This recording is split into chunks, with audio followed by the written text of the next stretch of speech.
আজকে হলো লাল লাল জিয়েল মাছের ঝোল রান্না করেছি। জিয়েল মাছ কিন্তু মানে অনেক সময় লাগে পরিষ্কার করার জন্য, তাই আজকে একদম সহজভাবে পরিষ্কার করেছি। আর আমি কিভাবে পরিষ্কার করেছি সেটাই আপনাদের সাথে শেয়ার করতেছি। ভালো লাগলে অবশ্যই কিন্তু একটা লাইক কমেন্ট শেয়ার করবেন। নমস্কার, সবাই কেমন আছেন? আশা করি সবাই ভালো আছেন। তা আমার এই ভিডিওটাই কিন্তু আমি খুব সুন্দর করে দেখাবো যে কি করে জিয়েল মাছটা পরিষ্কার করতে হয়। তাই এই যে জিয়েল মাছটা কিন্তু আমি বের করে রাখিছি ফ্রিজিতে, আর বের করে এখন হলো জলে ভিজাবো। আর ফ্রিজি হলো এমনি আমি কাটে রাখিছিলাম কিন্তু পরিষ্কার করেছিলাম না। আর আজকে হলো পরিষ্কার করব করে রান্না করব, তাই যে জলের মধ্যে দিছি যাতে হলো বরফগুলো ছাড়াই যায় সেই জন্যই। আর তারপরে আমি আবার একটু বেরোবো, কারণ আমার ঘরে আজকে পেঁপে নেই। আর হলো আমার বান্ধবী বলেছিল যে পেঁপের পাতা দিয়ে নাকি খুব সুন্দর জিয়েল মাছ পরিষ্কার করা যায়, তাই আমি সেই জায়গায় যাব পেঁপে গাছেতে পাতা আনতি। তা দেখতে থাকেন। এখন এই যে বাসাতে বেরোচ্ছি, কই যাবো কান্ত। এখন যাচ্ছি হলো আমার সেই বান্ধবীর বাড়ি। আমার হলো এখানে হলো পেঁপে গাছ নেই, তা হলো পেঁপের পাতা লাগবে। ওই যে দেখালাম না যে জিয়েল মাছ হলো, জিয়েল মাছটা হলো বিজয় রেখে আসলাম। এখন জিয়েল মাছটা তো পরিষ্কার করা হয়নি, সেই জন্য এখন পরিষ্কার করার জন্য পেঁপে নেই। কিন্তু তাই যে বান্ধবীর বাড়ি চলে আইছি, কারণ ও বলতেছিল যে পেঁপে না থাকলেও ওই পেঁপের খোসা দিয়ে জিয়েল মাছটা পরিষ্কার করতে সুবিধা হয়। তা বলতেছে পেঁপে না হলেও পেঁপের পাতা দিয়ে নাকি খুব সুন্দর পরিষ্কার করা যায়। তো এখন এই যে বান্ধবীর বাড়ি চলে আইছি, বান্ধবী কুটা নিয়ে রেডি, পেঁপে গাছের পাতা ছেড়বে। আমি ওই যে দেখাচ্ছি, দেখেন কি অবস্থা। আমি একটু নিচে নামতেছি, কারণ এই পাশে এই যে বান্ধবী পেঁপে গাছের পাতা ছাড়তেছে। বেশি লাগবে না, অল্প কয়টা মাছ তো ওইটুকুনি হয়ে যাবে না। ওই যে অল্প কয়টা পাতা হলেও যাবে না, কারণ কি অল্প একটু মাছ তো ওই জন্যই বেশি পাতা লাগবে না। তা কয়দিন আগেও গাছটা হলো ছোট ছিল, আর এখন কয়দিনের মধ্যে গাছটা একদম সেই তিতরিঙ্গে লম্বা হয়ে গেছে কিরকমের, দেখছেন অবস্থাটা। এই যে আমার বান্ধবী কিন্তু পেঁপে গাছের পাতা ছিঁড়ে নিয়ে দাঁড়ায় রয়েছে, কারণ হলো ওই বলেছিল যে দেখ হলো পেঁপে না থাকলেও পেঁপের পাতা দিয়ে পরিষ্কার করা যায় জিয়েল মাছ। তা ওর কাছ থেকে শিখা, ওই জন্য ওর কথা শুনে আমি হলো ওই পেঁপের পাতা নিতে আসলাম। নিয়ে এখন হলো বিলিন্ডারে বাটবো, বাইটে ওই মাছটা মাখাবো। বললো যে বেশি মানে মাছটার ডলাও লাগবে না, মানে শুধু মাখায় রেখেই কোনো রকম ধুয়ে ফেললেই নাকি মাছ একদম সাদা চকচকা পরিষ্কার হয়ে যাবে। তাই ওর কথা শুনেই কিন্তু আমি আজকে পেঁপের পাতা দিয়ে মাছ পরিষ্কার করব। তাহলে দেখতে থাকেন মাছ কীরকম করে পরিষ্কার করি পেঁপের পাতা দিয়ে। আর যদি আপনাদের ঘরে পেঁপে না থাকে তাহলে কিন্তু অবশ্যই পেঁপের পাতা দিয়ে একবার হলেও চেষ্টা করবেন যে মাছ পরিষ্কার হয় নাকি। হ্যাঁ দেখছেন, ও বলতেছে। এই যে এই গাছগুলো কি চেনেন? অনেকেই হয়তো চেনেন, অনেকেই চেনেন না। এটা হলো স্বর্ণলতা। আমরা ছোটোবেলায় এই স্বর্ণলতা নিয়ে যে কত খেলা করেছি। আর বাড়ি নিয়ে আসলি যে এই স্বর্ণলতা বাড়ি নিয়ে আসতাম, মারা হলো রাগ করতো। মারা বললাম কি জন্য, যে তোমার সাইজেমা মাইজেমা নমা আমাদের জয়েন্ট ফ্যামিলি ছিল, সেই জন্য আমি কিন্তু মারা বললাম।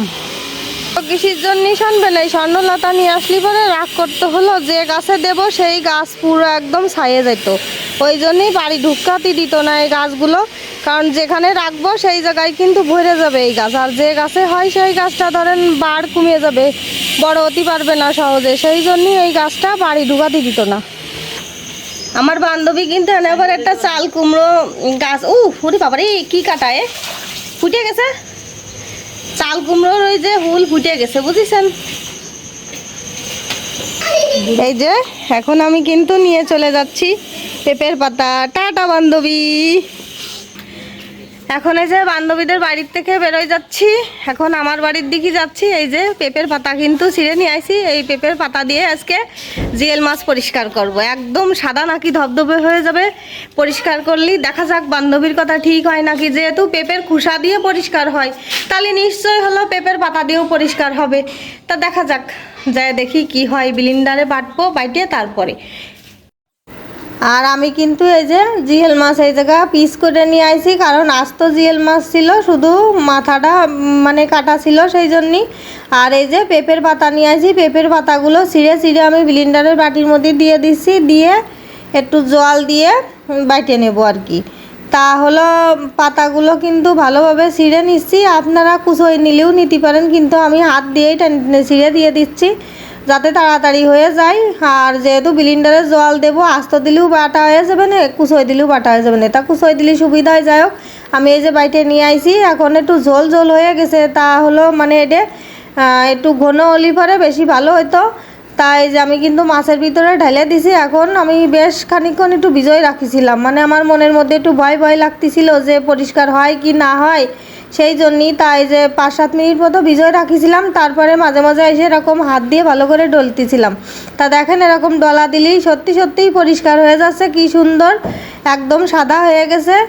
আর হলো অতি সহজেই কিন্তু পরিষ্কার হয়ে গেল। দেখছেন কোনো ঝুট ঝামেলা নেই। মানে সেই ঝুড়ির ভিতরে নিয়ে অনেক সময় তার দিয়ে ডলা হয়, হাত দিয়ে ডলতি ডলতি সে হাত লেগে যায়, কিন্তু কোনো ঝামেলা নেই। একদম পেঁপের পাতা দিয়ে বাইটে আমি হলো ভিজোয় রাখিছিলাম। এখন এই যে মাঝে মাঝে এসে একটু আমি কিন্তু মানে খুব যে জোরে ডলতেছি, আপনারা তো দেখতেই পাচ্ছেন কীভাবে ডলা দিচ্ছি। তা যাই হোক, এখন কিন্তু পরিষ্কার হয়ে গেছে। আমি কিন্তু মাছ কয়টা জল দিয়ে ভালো করে ধুয়ে নিয়ে আইছি। নিয়ে এসে এখন হলো হলুদ লবণ মাখায় রেখে দেবো, কারণ রান্না করব মাছ। আর এই যে লবণ দিয়ে দিছি মাছে, আর মাছটা কিন্তু সত্যি অনেক সুন্দর পরিষ্কার হয়েছে। আপনাকে যদি ভালো লেগে থাকে তাই এই পদ্ধতিতে কিন্তু মাছটা পরিষ্কার করতে পারেন। তাই এই যে জিএল মাছে কিন্তু হলুদ লবণ মাখানো হয়ে গেছে। আমি হলো এবার রান্নাঘরে চলে যাব রান্না করার জন্যই। আর যেহেতু আজকে মানে ভুনা করব মাছের, তাই যে কড়াইতে তেল দিয়ে দিছি।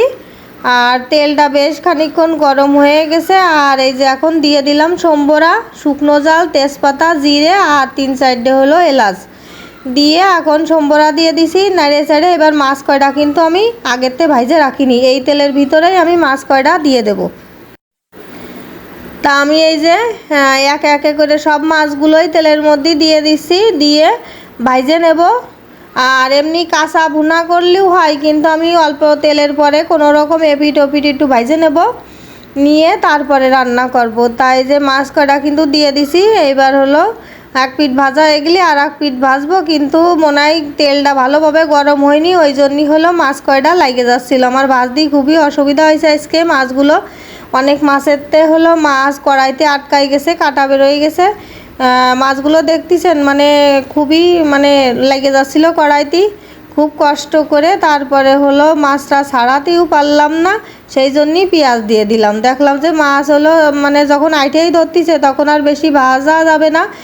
আর হলো ওই যে তারপরেও একটু চেষ্টা করতেছিলাম, দেখলাম যে না হলো না, মাছ একদম গুঁড়ো গুঁড়ো হয়ে যাচ্ছে। তাইতে তাড়াতাড়ি করে বাটা মশলাটুক দিয়ে দিচ্ছে এর মধ্যেই। আর বাটা মশলায় ছিল হলো 1 চামচ জিরে বাটা ছিল, আর 1 চামচ রসুন বাটা ছিল, আর ঝাল বাটা ছিল 1 চামচ। এই দিয়েই মশলা বানানো ছিল। আর আদা বাটা ছিল কিন্তু 1 চামচ।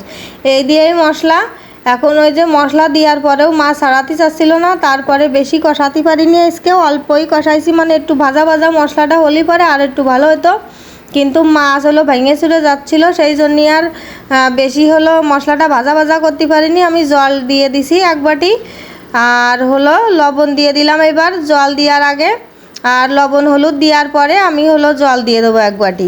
তাই যে লবণ হলুদ দেওয়া হয়ে গেছে, এবার একটু নাড়িয়ে চাড়িয়ে নিয়ে তারপরে হলো জল দিয়ে দেবো। আর হলো তরকারিটা কিন্তু এইভাবে রান্না করলে খাতে অনেক মজা হয়েছে। আর এই যে জল দিয়ে দিলাম, আর একটুও জল দিয়ে দিলাম, দিয়ে এবার বেশ খানিকক্ষণ ফুটাতে হবে। আর যত তরকারিতে জাল খাই তত তরকারিতেই আস্বাদ হয়, সেই জন্যই তরকারিটা তো একটু ফুটতে দিতেই হবে। আর এত ঝোলও তো রাখবো না, ওই জন্যই ঝোলটাও একটু শুকোনোর দরকার। এই যে মাছের ঝোলটা কিন্তু ফুটে উঠেছে টকবক হয়ে, ঝোলও অনেক শুক হয়ে গেছে। আর অল্প একটু শুক হয়ে যাবে ঝোল, তারপরে আমি হলো গরম মশলার গুঁড়ো দিয়ে দেব। গরম মশলার গুঁড়ো দিয়ে মাছের ঝোলটা নামাই দেবো। তাই যে দেখেছেন মাছের ঝোলটার কিন্তু রঙটাও অনেক সুন্দর হয়েছে, আর একদম সহজভাবেই কিন্তু আজকে জিএল মাছটা পরিষ্কারও হয়ে গেছে। আর হলো এখন হলো মাছের ঝোলে গরম মশলার গুঁড়ো দেব, দিয়ে মাছের ঝোলটা নামাই নেব। তাই যে গুঁড়ো দেওয়া হয়ে গেছে গরম মশলার গুঁড়ো, আর একটুখানি মিশিয়ে দেবো, দিয়ে আর মানে 1 মিনিট মতো জাল দেব, দিয়ে আমি মাছের ঝোলটা নামাই রাখবো। আর আজকে কিন্তু জিএল মাছটা খুব সহজে পরিষ্কার করেছি। আপনারা কিন্তু ভিডিওয় দেখেছেন যে আমি কিভাবে পরিষ্কার করেছি, আপনারাও কিন্তু চেষ্টা করতে পারেন এইভাবে পরিষ্কার করার জন্যই।